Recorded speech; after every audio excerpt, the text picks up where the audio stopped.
Pardon me, but being castrated and suffering Parkinson's, that's led to a condition today, at least, that resembles what I've read about postpartum depression.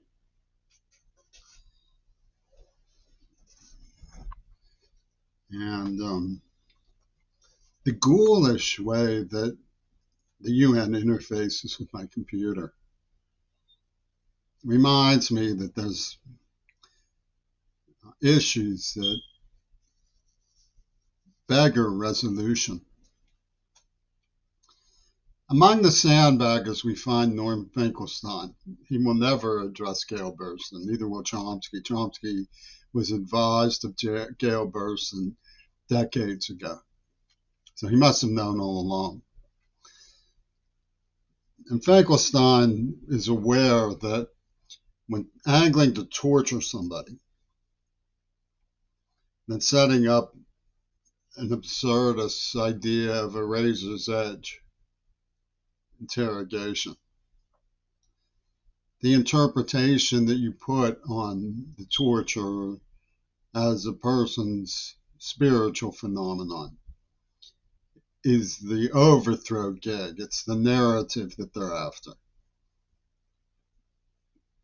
Finkelstein is a very typical Jew in that he loves to invade other people's privacy and leer and use innuendos, sexual innuendos. That's the way the Jews are. I mean, it's disgusting, it's revolting, but that's them. But the parochial savage from Duquesne and on Mount Desert Island and Wilzel have a detestable idea of classical ranking.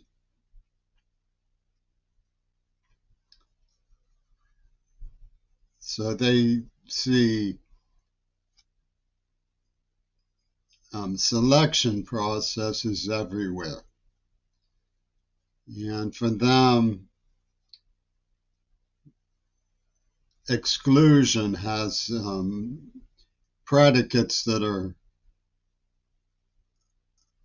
justified. For example, when somebody has COVID, you keep 6 feet away from them. When somebody believes in humanism, you keep 100 yards away from them. When somebody has sex, the very first epic of Gilgamesh notes that insects and animals turn their nose up at the individual. So naturally enough, they're human traffickers because they're after genocide justification. And all of the sandbaggers closed ranks to moralize a fundamentalist fable of a deaf Pittsburgh public school student who they tortured. And the sandbaggers' repertoire is to interlace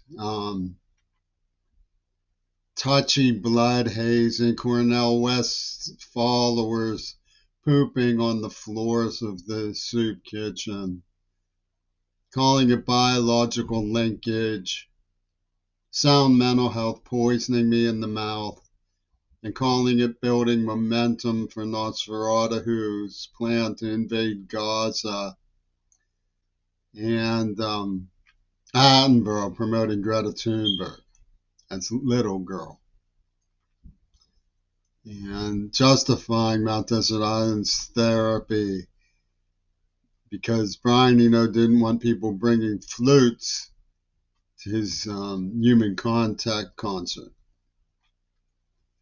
And the settlers, the colonial settlers of the West Bank, ignored that injunction. They brought flutes and sticks and lead pipes. And Brian Eno said, well, as long as we're going to have a rumble, let's be clear about who's going to get battered. We have an Irish deaf golem who we trafficked. And Norm Finkelstein calls him his navel. It's a pun on martial character, and claim to fame in the pecking order because my father was a naval veteran. And Ono, has been tagging our family with the curse of the Kennedy curse is the curse of Ono. That's perfectly obvious.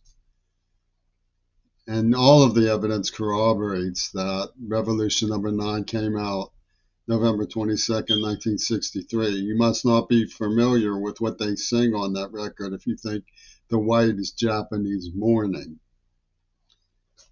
So the Obamas are like refinished furniture. You know, they're the new cover for the couch. They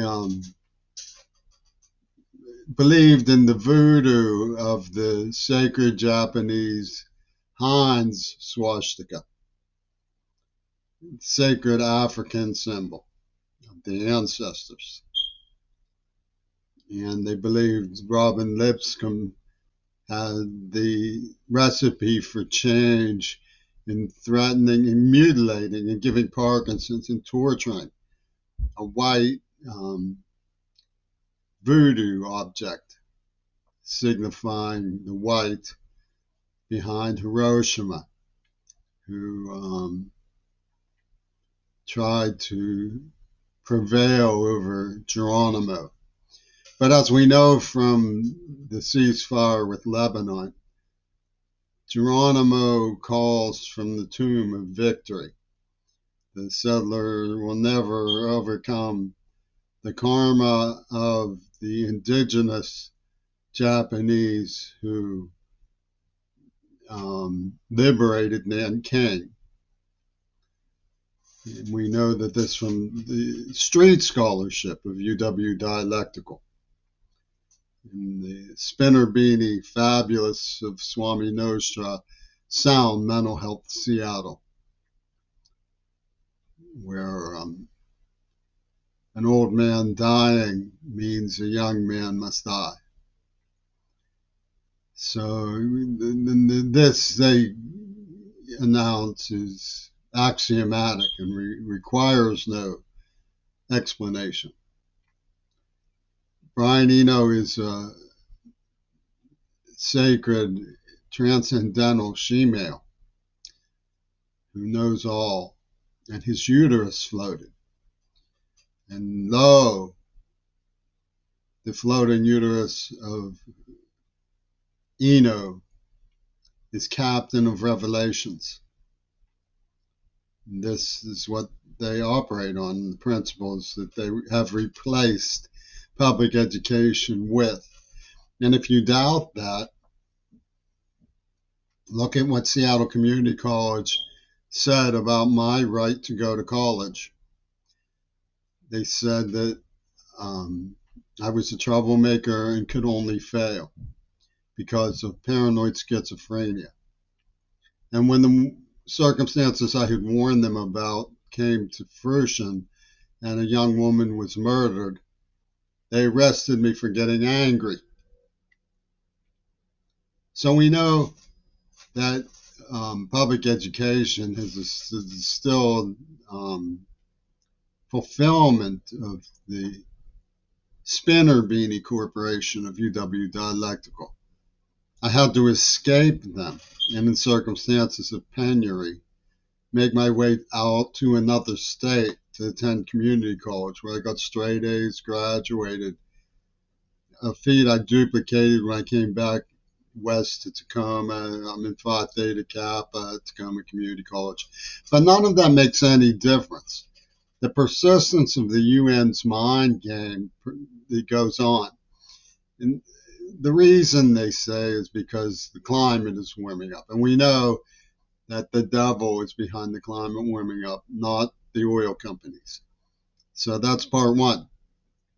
The poor are suffering from lack of elemental resources. Well, it looked to me like the poorest of the poor was in Gaza, and they were doing well enough before all hell broke loose upon them.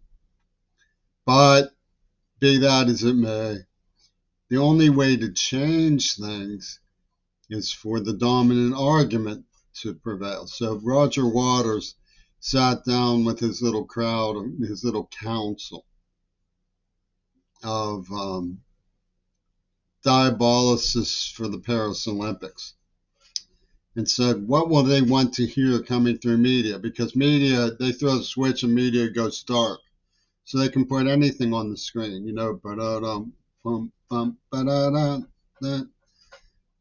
they can put anything. Henry Mancini, they can put the Beatles, they can put Live and Let Die, The Spy Who Loved Me, You Only Live Twice, the Pink Panther, Jackie Onassis. They can put anything they want on the screen. So what would these people want to hear? They want to hear Gaza prevails, the spirit of Gaza continues. So what we do is we crush them, and then Jagger dances his horror of Shiva. And then we tell them Gaza lives, it prevails. And they wait until Gaza to offer any kind of mourning. And then when the sandbaggers are identified, the United Nations gets right back to work with Nosferatu, plugging in old lies and pointing the finger at their instrument of demonology, the devil worshiper who voted for Jimmy Carter, thus proving a sacrilegious nature before the God Hitler Reagan. And this is the way they think. It doesn't matter what's true. It's magical thinking. The magical thinking of Greta Thunberg is that climate change is real. Therefore, Reagan didn't know, and Lenin's death is proof that timely warning would not have saved lives in the first genocide by those who later released COVID, building momentum for the boohoo of the sandbaggers who now play what Roger Waters believed would be what would get them over the hurdle, the Clint hurdle. The crest of the wave, as Magna Cum Thoughts of Harvard put it, that class thuggy from Obama's school up there by Boston.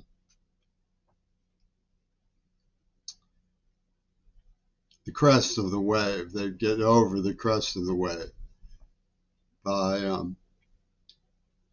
Schwarzenegger devices in media and artificial intelligence. I mean, they check their results with lavender. What will they want to hear after we crush the life out of them? They will want to hear that the spirit is glorious and their victory is assured. So Roger Waters does one of these. Ha, ha, ha, right up the sleeve.